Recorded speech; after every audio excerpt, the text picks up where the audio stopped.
আসসালামু আলাইকুম প্রিয় শিক্ষার্থীরা, সবাই কেমন আছো? এসসি 2026 পরীক্ষার্থীদের জন্য আমি নিয়ে এসেছি তরঙ্গ ও শব্দ অধ্যায়ের যে 10টি সৃজনশীল করলে হুবহু কমন পাবে।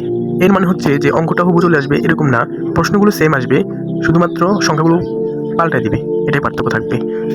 আর এই 10টি সৃজনশীল শেখার মানে হচ্ছে 10টি নিয়ম শেখা। তার মানে তোমরা সহজেই কমন পেতে পারো এই 10টি সৃজনশীল করার মাধ্যমে।